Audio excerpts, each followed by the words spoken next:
চাঁদপুরের ইলিশের বাড়ি খেত মোলহেডে, যেখানে দৃশ্যায়মান করা হয়েছে পদ্মার ইলিশ। পদ্মার রূপালী ইলিশের ভাস্কর্যটি ডাকাতিয়া নদীর কোল ঘেঁষে স্থাপন করা হয়েছে।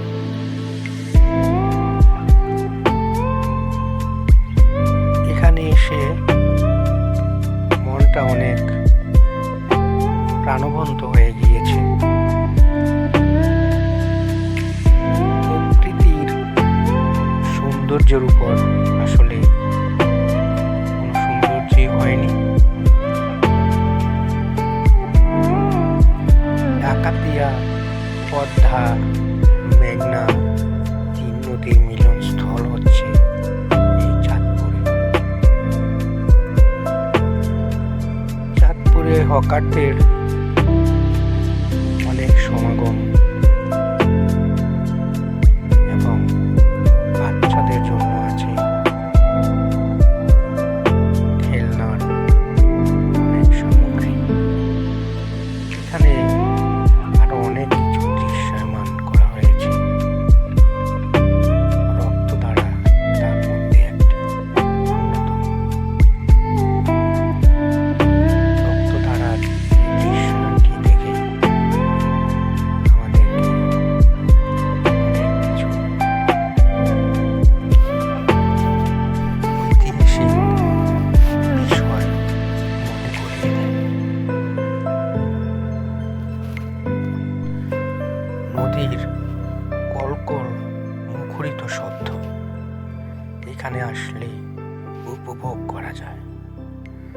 তবে বর্ষার মৌসুমটাই উপযুক্ত সময়। এখানে লক্ষ্য করলে দেখা যায়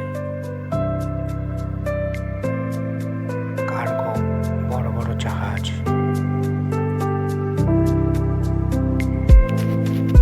তাদের নিজের গতিতেই চলমান আছে। আমি আপনাদেরকে নিশ্চিত করতে পারি, এখানে আসলে আপনার ক্লান্ত, পরিশ্রান্ত, বিষণ্ণ মনকে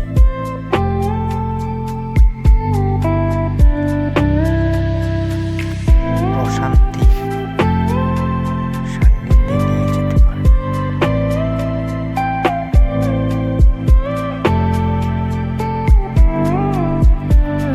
এই মোলহেডের কাছেই অবস্থিত মিনি কক্সবাজার। মিনি কক্সবাজার কক্সবাজারের মধ্যে কিছুটা। নৌকোতে করে আসা যাওয়া 100 টাকা খরচ করে আপনি চলে যেতে পারবেন মিনি কক্সবাজার ভ্রমণে।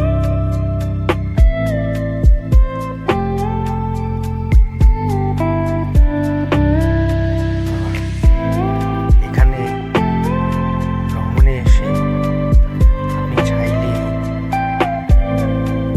পদ্মার রূপালী ইলিশ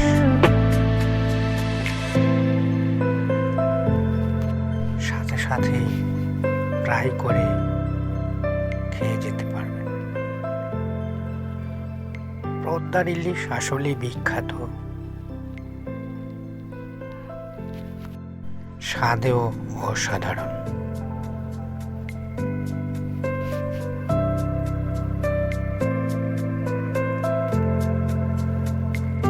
তারপর আমরা চলে আসলাম চাঁদপুর থেকে মোহনপুর বিনোদন কেন্দ্রে যাওয়ার স্পিড বোট ঘাটে।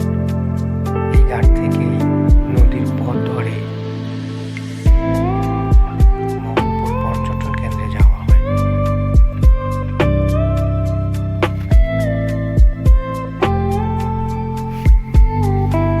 এখানে এসে আমি বুঝতে পেরেছি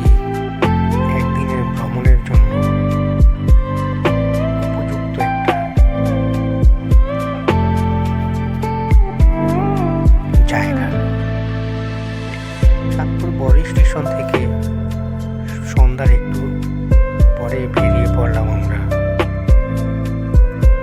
চাঁদপুর শহরের ভিতরেই।